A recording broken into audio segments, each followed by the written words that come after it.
another episode of One on One with your host Ryan. Today I have a good old friend. Hi, I'm Tanner. Yeah. This felt kind of last minute. 'Cause I was like, man, I haven't done one of these in a bit. Tanner, You haven't been recorded in like 3 weeks? yeah, I need you. Yeah. So today's a big day for you, right? No, tomorrow is. Well, today's a big day before the big day tomorrow, right? Although I guess this is probably going up tomorrow, so yes, today is a big day for me. Yes. Wink. Yes. No, it's my birthday, Yeah. November 4th. Yeah. I share it with Kathy Lee and Godzilla. Dope. I share my birthday with Thomas Jefferson and oh fuck no. You don't share your birthday with any kaiju? No. Unfortunate. Sadly. Yeah, you're turning what, 25. Quarter century. No, that's why I didn't make a big deal of it, because it was like, oh, Tanner, it's a quarter of a century. I'm like, no, shut up. I'm still a youth. I could be cast on Degrassi. Maybe the college years. Yeah. Yeah. No, they don't do college years anymore. Oh. They put out an official release that was like, no one cares about the college years. Oh, but people cared about the college years. Didn't. No, they didn't. Anyways, let's get down to brass tacks. How's your week been? My week's been pretty good. I've been working a lot recently. I'm going to be working a lot in the coming weeks, which is good because money, but also I looked at my schedule and I felt physically exhausted just looking at it. Ooh. Yeah, because it's a big push for retail at this time. Yeah. And I think there's several people going on vacation. There's several people who are just leaving straight up. Fucking rip. Damn. So they need the coverage. I wish there was something I could do, but No, there ain't. no. There ain't. Plus, What are you talking about? I'm the person who wants to help you somehow. Yeah. Will true. a job into existence for you? Somehow. We'll figure that out someday. Now here comes the real thinker questions. Oh shit. How the fuck did we meet? Through your sister. That's what I was That's assuming. not that much of a thinker, Yeah, actually. no. If it weren't for your sister, I wouldn't have any idea who you were. Same. And you never would have met not any of your friends, but a lot of your current friends from Anime Club, because we're the people who basically, that's when it started, was I knew your sister, and then you were just kind of the weird gremlin who lived in her basement. Yeah. And that went until, like, you were in grade 10 or 11, probably grade 11. It was grade 10. Oh, it was grade 10. Yeah. Grade 10, we're like, Ryan, we're kidnapping you, taking you to Anime Club. I'm like, yeah. And then some point along there, I just decided I'm going to raise this child. Yeah, I guess. Because I've always kind of viewed you as, like, my older brother that I never had. Yeah. Which is interesting, because I always wanted an older brother, too. And that's not you. Yeah, no. No. No, I'm younger. Like, sometimes, every once in a while, my mom would be like, Tanner, did you ever want a sibling? I was like, well, sometimes I wondered if it would be nice to have an older sibling. She's like, we can't really do that, though. I'm like, no, you can't. Both kind of left on that. Yeah. Yeah, yeah. I swear, I would be in a much worse place if I didn't have you to, like, kind of keep me in check. Oh, thank you. Yeah, man. Well, this is going a lot faster than I thought. Jeez. Like, I remember when you initially got let go from co-op, which was entirely your fault. Yeah, it was. But I was a I piece of shit. barged into your house and gave you like a 15-minute long pep talk on how you're gonna go places, man. Yeah, that first job was not really a job. I kind of dropped the ball real hard. You showed up for 1.5 shifts. Yeah, it wasn't good. I wasn't in the right frame of mind for that job. The frame of mind being, I should show up. I should show up. And it kind of happened to have my second job. And that's why those jobs don't show up on my resume. Yeah. I showed up to more shifts. I was just taking too long of breaks. To be fair, almost every job has, probably half the people there will take too long breaks, and it's just dependent on how management handles it. Yeah. That is whether they're immediately let go or they just kind of dance around the subject. Yeah. Plus, I was still on probation, so easy to... But yeah, there have been people at my job even where they would be taking like hour-long lunch breaks, and they're only scheduled for half an hour, and everyone would be complaining, and then I'd finally be like, well, has anyone told them? And like, oh, well, and so I'd go up and like, hey, listen, you are only supposed to be here for half an hour. Next time you're late, I'm going to start calling you every 5 minutes, and it's going to be really embarrassing for you. So maybe get your butt back to your job. Yeah. Yeah.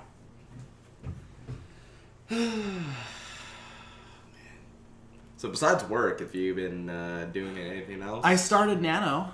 Oh, yeah. NaNoWriMo. Yeah. I didn't start it on the 1st of November. I started it yesterday. And originally I was going to work on the story I did for Camp Nano earlier this year, which is a Marin update of Persuasion, which also has the lots of gays and also a Battle of the Bands. And then I was walking back from the car dealership yesterday, because I was getting my winter tires on. Yep. And right as I walked in the door of the house, a completely new story idea just generated, fully formed in my mind like Athena. And like, oh, I can't not write this. So you just bust your ass down, start writing that shit. Yeah. Okay, good. And I haven't written anything yet today, but to be fair, I woke up at like 11:30. Yeah, I woke up at like Now. 2. That's why I actually the gears started moving at about 2. Because I initially woke up at 8 because he was barking his head off because he needs attention, and it was also weird because I was up till like 5, and then as I'm like letting him outside and all that, I feel like every sickness in the universe hit me at once. I was like, damn. Oh, this don't feel good. So I immediately go back to bed and like get the even warmer like fleece blanket I have, and that warms me up real good. And then I just like KO'd till about 11 o'clock. And I check my phone. I'm like, this is too early. 11:30. That's too early, man.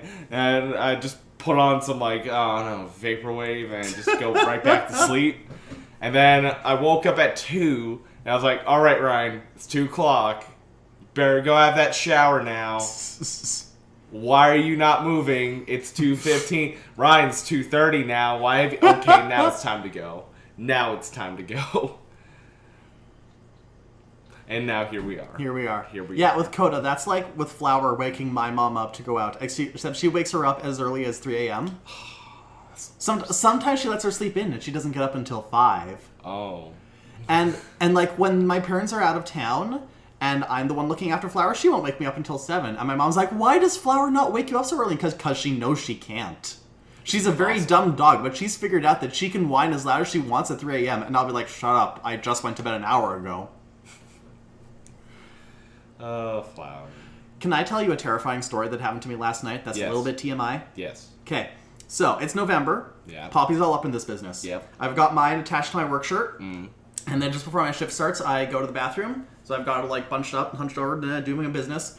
I stand up, I walk out, and I'm on the floor, and I realize, oh, my poppy must have fallen off somewhere.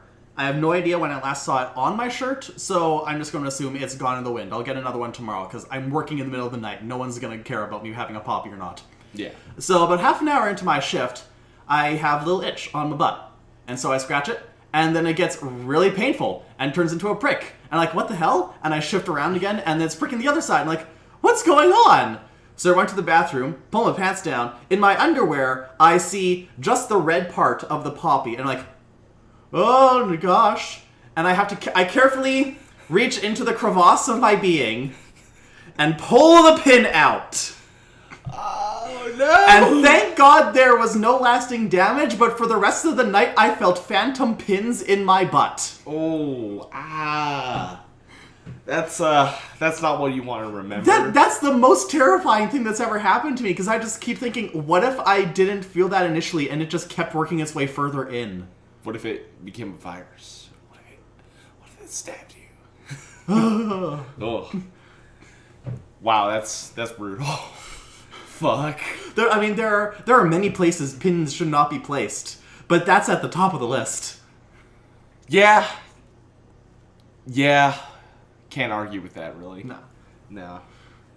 But, yeah, I'll actually go more into... Not that.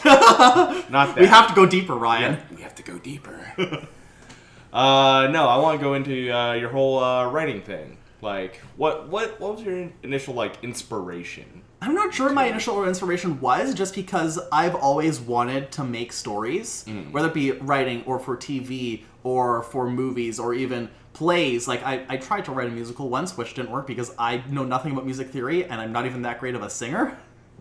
Why? Just because I'm better than you doesn't mean I'm that good. Oh.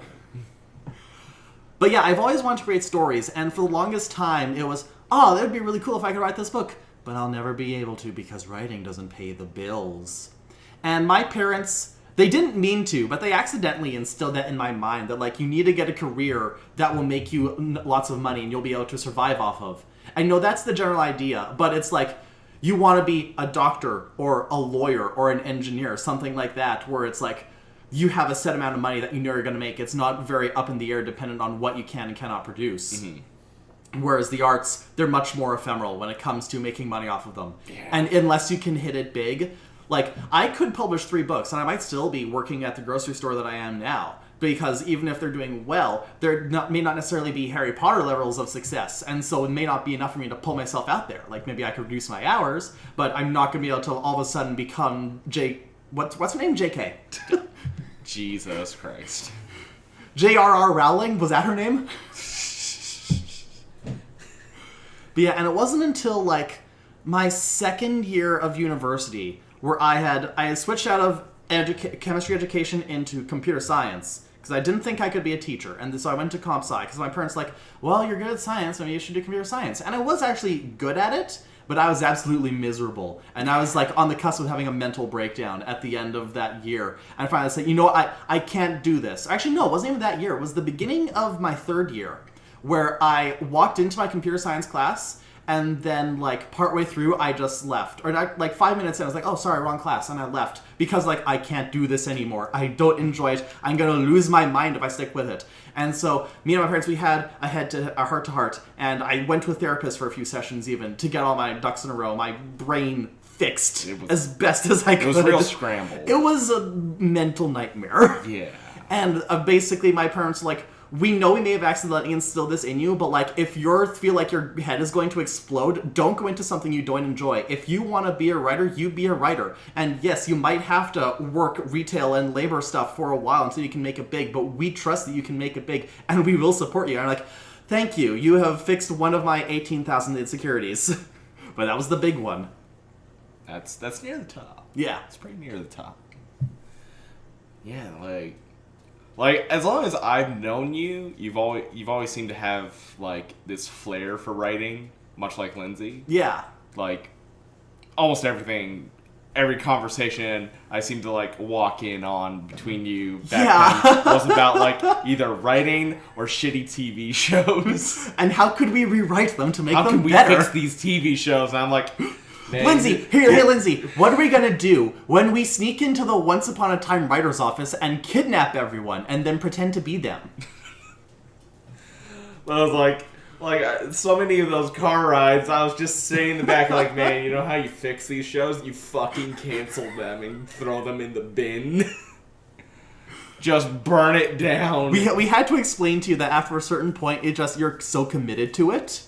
And I'm surprised that me and Lindsay managed to get out of Once Upon a Time, because we were so far into it. So in there. Because it's like, it was almost like with me and Glee, where I knew it was a bad show, or not a bad show, because actually 3rd and 4th seasons were the best seasons. But around there I knew that, like, there were some very hit or miss moments, and they kept on becoming more and more prevalent, and it was mostly misses. But I was like, no, I've committed too much time. I have to see this through. It's like me with Naruto.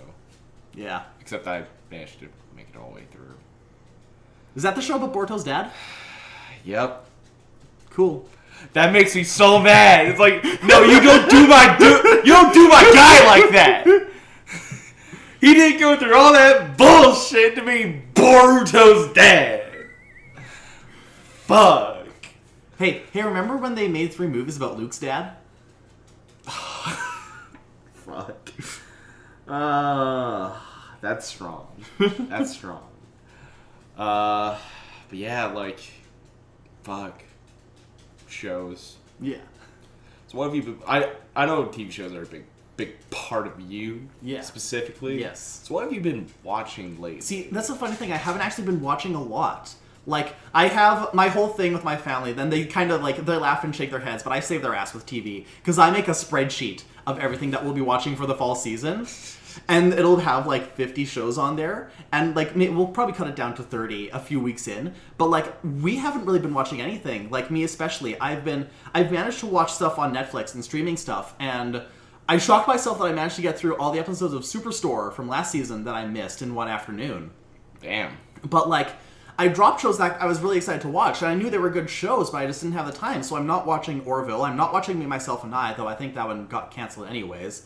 I'm not watching the new Will and Grace. There's stuff that I love, but I haven't even seen the first... I saw the first episode of How to Get Away with Murder, and then I haven't seen anything after that. I watched the first Inhumans, and I haven't seen anything after that. And mind you, Inhumans was... It sounds like it was pretty campy, but, like, that's my shit, so yeah. That's my jam. I want to get back into that. It's entirely possible, like, I might marathon all of those as soon as their first half of their seasons end in the winter. Mm-hmm. Yeah. But yeah, I watched Stranger Things. Yeah. And I'm glad that the official Stranger Things Super Fun Cast is going to be this week. Yeah. Because I'm actually available for it. Yeah.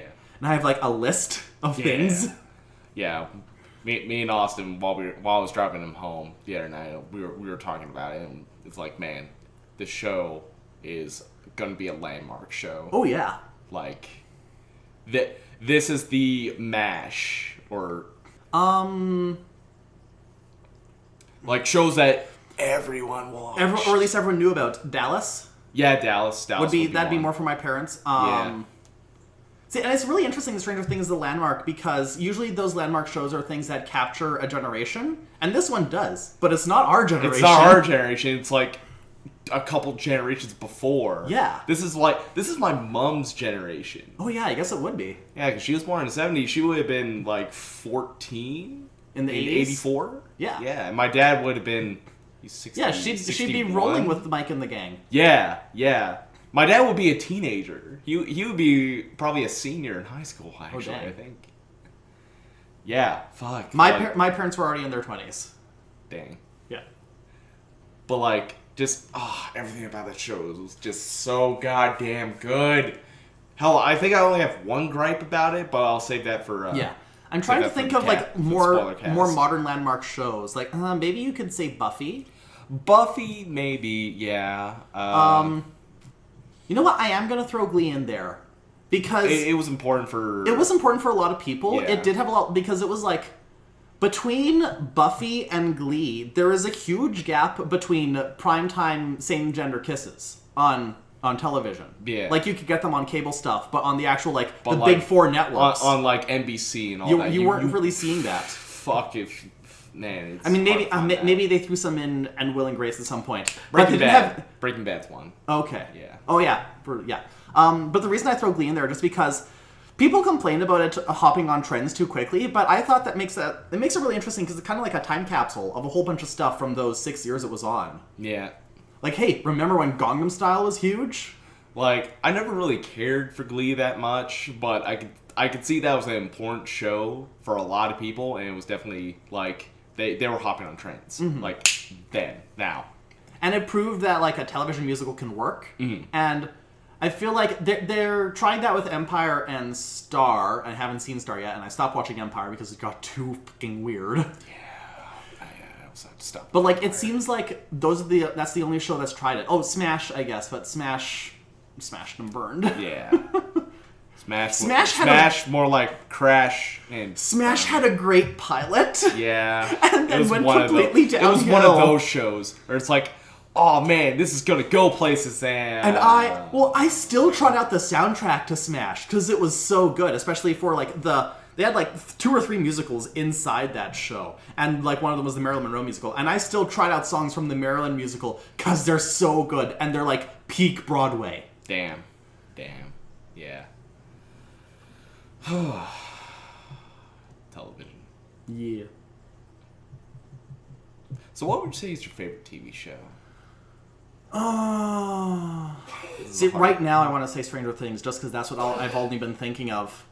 I went through I was trying to guess. I'll expound on this more, but I was trying to guess what they might do for season 3. And in order to deduce that, I just looked at a list of everything that happened in 1985 pop culture wise. Yeah. So I've been listening to a lot of Tears for Fears because that was their big breakthrough year. Shout. Everybody Wants to Rule the World. Yeah. The Smiths had How Soon Is Now, which is like usually not the kind of song I'd listen to, but like, oh my god, I love this. And then I found out that's also the opening theme for Charmed. I'm like, fuck, now I have to watch Charmed. I really like Buffy. Because I spent an entire spring marathoning that after I got the complete series for Christmas. It's hard for me to pick a favorite show. Superstore is really good. I feel like that might be one of the landmark sitcoms. Brooklyn Nine-Nine is going to be a landmark show. Oh, yeah. Actually, comedy-wise. I think I'm going to say Brooklyn Nine-Nine is my favorite. Nice. Yeah, that's good. That's always a good choice. Yeah. I remember, how I got into Brooklyn Nine-Nine was like, I would just show up on Discord, and my friends would be like, "Hey, we're watching Brooklyn Nine-Nine and the Rabbit." It's like, all right, because I didn't know a whole lot about it, and then like it was like, this is everything I want to see out of a comedy. Well, and like I initially brushed it off because I did not like Andy Samberg at all when it first started. Like, everything that I'd seen of him on Saturday Night Live and the other stuff I did was just so immature and not my kind of comedy. And so when Brooklyn Nine-Nine came out, and I saw the first episode, the trailer for the first episode, and it was like, yeah, this is just more Andy Samberg, I don't need this. And I thought, like, he was going to make light of stuff, and it was going to be just very crass and tongue-in-cheek. And then my parents were watching it, and they're like, Tanner, please, you have to come down and actually start watching this. So I watched, like, the last 3 episodes of the first season, and I really got into it. And so then I watched the second season, and I've just been hooked ever since. And it has made me respect Andy Samberg more, respect his acting more, and I've become more attracted to him. He is a good-looking guy. He is. Yeah. And he's like 40. Yeah, he fucking is. And he could still play like a college kid. He could. Unlike some people. Like, I think peak Andy Samberg was a pop star. Never Stop, Never Stopping. that I still haven't seen it. That movie's so fucking good. Everything about it's like, hey, what if we just gave the Lonely Island a movie? And just like we make the Lonely Island movie, but we raise it to like 11. We turn it up to 11. And it's just like, it's so good. And I love everything about it. Fuck, that's a good ass show. I have more questions for you. I just wish I wrote them down. Because that was what I was going to do last night, but I was too busy watching Pokemon. Also, I reached a kind of a milestone in Pokemon. I reached the end of the 4Kids dub. Oh wow! So, like the last episode, 4Kids dubbed was Pasta La Vista, in which like there's a pasta shop that is being run by a guy who is the heir to the dojo in Saffron City. Okay. And his dad wants him to run the dojo and close down the pasta shop. And he's like, no, fuck you. And so they were going to have a fight between Hitmonchan and Hitmonlee to decide whether the dojo whether the son will run the dojo or the dojo will close and he goes back to the pasta shop. And the old man ends up like hurting his back. It's like he can't continue to fight. And then Ash is like, I'll fucking sub in. And it's like, well, then that fight's meaningless then. And then May's just like, well, I'll sub in for you because I want that fucking noodles, man. And it ends up being like Ash versus May. And yeah, Team Rocket gets involved as they always do and fucking fuck shit up. And Dojo gets damaged and they can't finish the fight. I don't think people realize how much... Not just anime, but specifically 4Kids dubbed anime dominated Saturday morning cartoons. They did. Because, like, I think on the surface people just think, oh, they did Yu-Gi-Oh! Yeah, but, like, no, they had control of the Foxbox and the WB when it came to anime. And Foxbox was literally 4Kids TV. Yeah. All of their shows. 4Kids made the Teenage Mutant Ninja Turtles 2003. Yeah. They're just like, that's where all their quality went. The reason everything else was kind of iffy was because everything went towards Everything Ninja went- Turtles. And that's why that Ninja Turtle show is the fucking best. Yes, and has the best theme song. It does. Like, I know people like the 80s people theme always song. go back to the 80s theme song. Like, yeah, I can respect it, but Teenage Mutant Ninja Turtles. Turtles Canada! 1, 2, 3, 4, turtles. Yeah. Mutant Chain Reaction Turtles, Cooking Underground Turtles, Ninjutsu Action Turtles. It's a shell of a town. Oh, I love everything about that show. It's so good. That's another one I want to rewatch. Yeah. Well, like, I'm making my way through the Pokemon rewatch. You know what we do? You know what we should do is for Anime Club, next time they're taking a theme night suggestions, we suggest a theme, for kids night. Everyone's like, oh, we're going to watch like Yu-Gi-Oh! And One Piece and stuff. And then we slip in Ninja Turtles 2003. It's for kids, it counts! Yeah. And like the only other dubbing company I can think of that dubbed on like actual television, not just getting shit on Crunchyroll, was like Deke. Yeah. Fuck. They were a Canadian brand. Yeah. Too. I remember watching Sugar on The Zone and then immediately watching Sugar on Sailor Moon. Yeah. And then apparently, I just found this out because I'm not watching The Flash anymore, apparently Sugar showed up on The Flash. What? Yeah! Jeez. She was a villain of the week. She's not like a major character. Oh, but yeah, like she's still going strong, doing Still stuff. going strong. I know Carlos, I believe he's still on The Zone. Wow. He would be like 40 now. Hey kids, welcome back to my TV. Carlos will always be there for you. Even when on your deathbed, Carlos, 100-something years old, and he's fucking still on The Zone. Oh man, fuck. We need to get like a Dancing with the Stars Canada so we can dig up all these forgotten Canadian like pop culture people, get people from The Zone, get the Punisher to show up. Yeah. In costume. Yeah. Fuck. Oh. Oh yeah, I just remember the Punisher. That series is starting soon, isn't it? Like Oh yeah, it is. November 17th. Yes. That's not the Punisher I was talking about, but Oh. I was talking about the one from Uh-Oh. Oh, yeah. Oh, that was just. Hey, you know what we need in our kids game show? A guy in a gimp suit. Dump slime on the kids. Was a weird one. Yeah.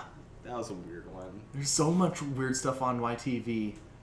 I still got a ton of it growing up. Yeah. Like there was a long ass 90s runoff. I don't think people really realize how long the 90s runoff was. Mm-hmm. So I feel like it was done about like 2007, like late 2007, Yeah, 2008. like really, you could say for a lot of kids, 90s really only ended until the 90s probably lasted until the end of Saturday morning cartoons. Yeah. Yeah. At least the big ones like the WB and Fox. Remember Kirby Right Back at You? Kirby. Oh, who's that? It's Escargoon!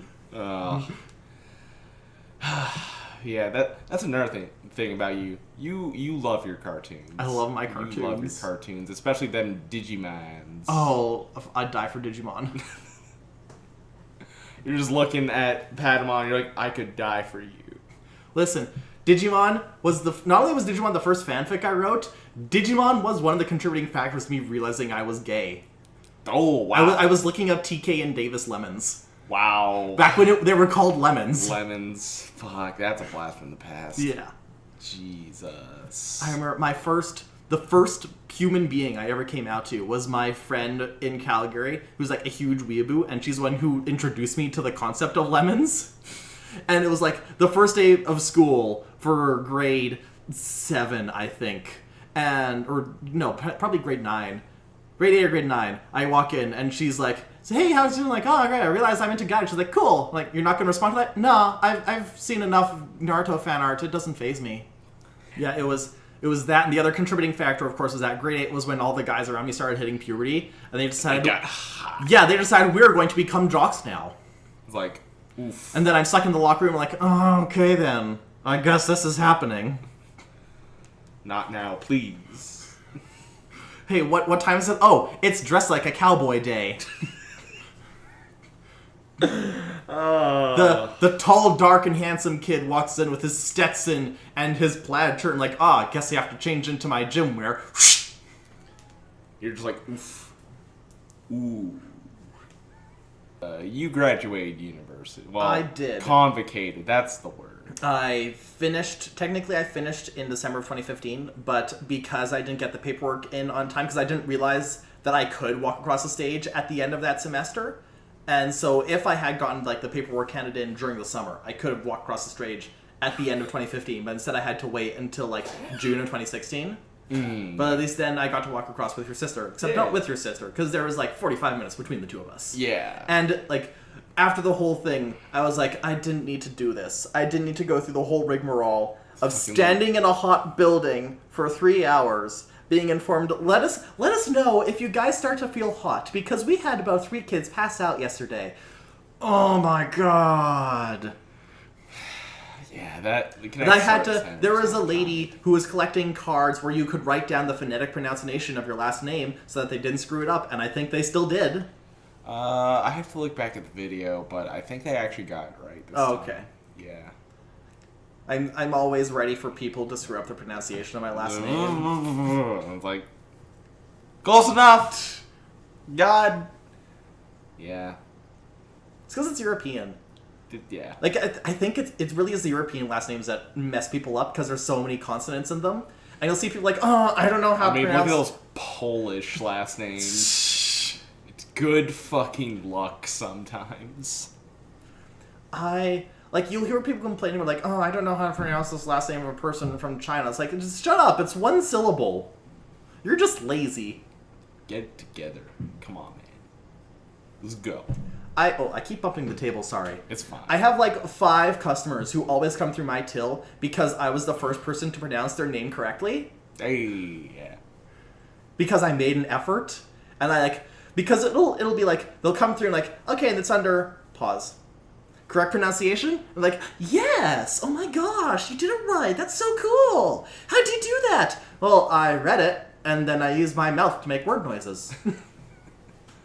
And I'm very sorry that I'm the first person who's done that for you. Holy shit. Now here's where we do get introspective. Oh shit. What are your plans for the future? What's your end game? I don't know. Because a lot of it I feel depends on which writing project I can get out first. Because I have all the concepts for novels and plays and TV shows, podcasts, movies. Because, like, there's a version where I'm writing books for the whole thing. There's a version where I am, like, the showrunner of a Legally Blonde TV series. Because I can't believe no one's tried that yet. Jesus Christ, how? Come on. There's one where I'm a famous YouTuber and I'm dating Thomas Sanders. Everyone's hoping they date Thomas Sanders. Yeah. That man's a gift. He is. Yeah, I'm a famous YouTuber, and I'm living. Actually, here's the one I want. Is I'm a famous YouTuber. I'm living in LA. Thomas moved from Florida to live with me in LA. We're married. We have 2 dogs and a chinchilla. I'm a famous YouTuber. He is too. We have our separate channels, and then we also have the boyfriend channel together. I'm a regular appearance on the React channel for YouTubers React, and I also show up on VidCon a lot. I'm still doing the showrunner for Legally Blonde. I have 3 novels that were published, and the president is Dwayne "The Rock" Johnson. Rock 2020. Yep. Yeah. Man, that's already a great-ass slogan. That one's free, Dwayne. And you know, his election campaign theme song should be "We Rock" from Camp Rock. Or his theme song. Oh, I guess so. Can you smell what The Rock is cooking? I mean, if you want to be basic.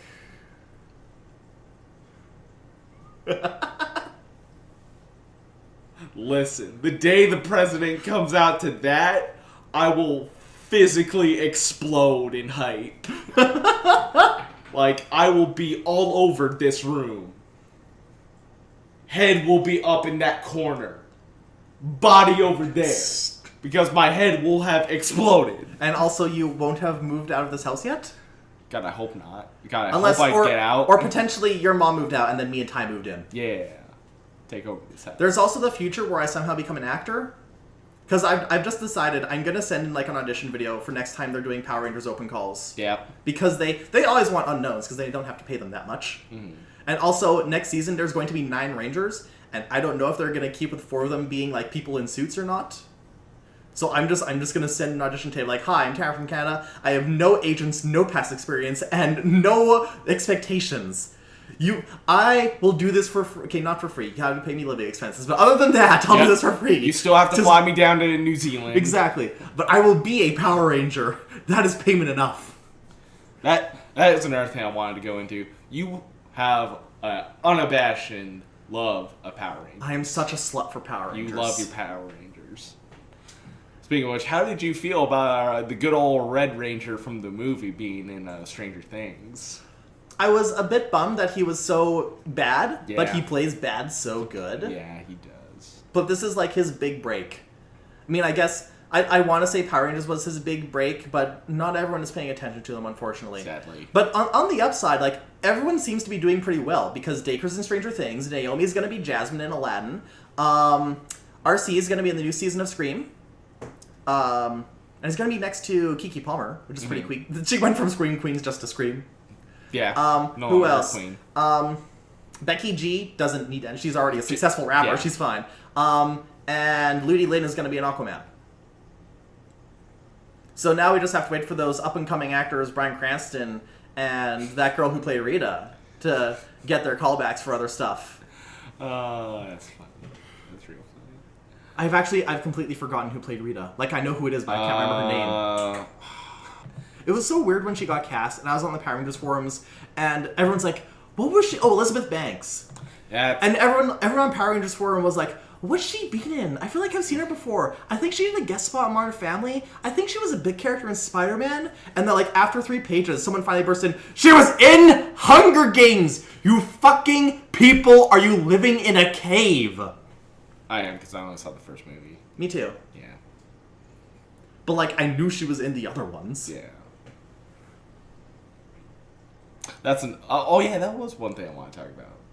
Your channel and all that. I have a YouTube channel. It's called Tanner's Books and Beyond. I have only recently started updating it again, but I'm hoping to do that more often. In fact, I'm editing a video right now. Hopefully it will go up tonight. I have a new project coming out called Vedas, which stands for Vlog Every Day Until Star Wars. So there's no W in there. Star Wars is one word. Yeah.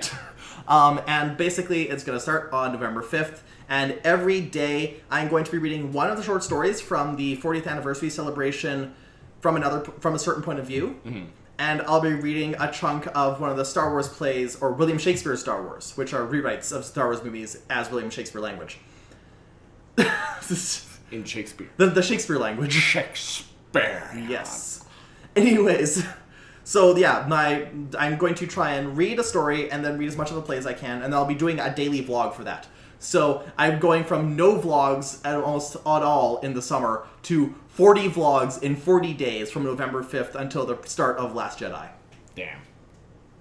Which, we should get tickets for that. Yeah, we probably should. Potentially. I still need to get my ticket for Thor tonight. You should do that. You should go ahead.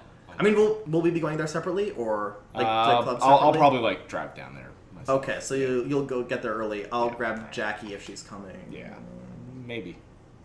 See, I never know if I need to get a Star Wars ticket or not, because for the last 2 videos, I've gone to the videos. For the last 2 movies, I've gone through my dad's work. Like, he would get 3 tickets from his people, and we'd go see it in IMAX. And so I've never had to go out of my way to buy tickets. And then this year, Dad's like, I don't know if we're gonna get tickets for this one. I'm like, okay, well, you have to tell us ahead of time. You can't just barge in a week before, hey, did you get your Star Wars tickets? Like, no, we've been relying on you for that. Oh. I actually, when Rogue One came out, I was working that day. I was already scheduled to work that day. And I went to my boss. I was like, I was wondering if I could drop the shift or at least shorten it. And he's like, oh, I mean, we're kind of strapped for time. I'm like, okay, but listen, my dad got tickets to Rogue One IMAX. He's like, oh, okay, yeah, you should go. Thanks, boss. Yeah.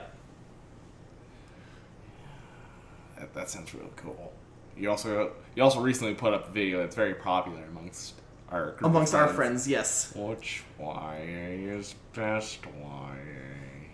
Because if any of our viewers do not know who Regular Car Reviews is, you're not helping yourself. Go help yourself. Look him up and watch videos on Regular Car Reviews. And then look up my video, Which YA is Best YA, which is a video in the style of his videos, but for young adult books. Yes. There's so much trash. Yeah. YA. Need to fix it. I mean, a lot of the books I showed are actually they're either really good or really bad, as far as I know from their reputations.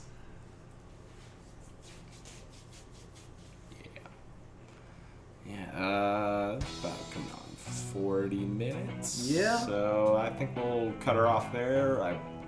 God damn it! I wish I actually had the shit written down, so it would have been like random question.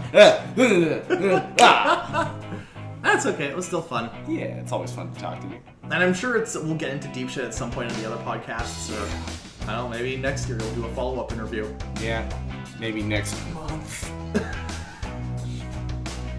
Tanner 2.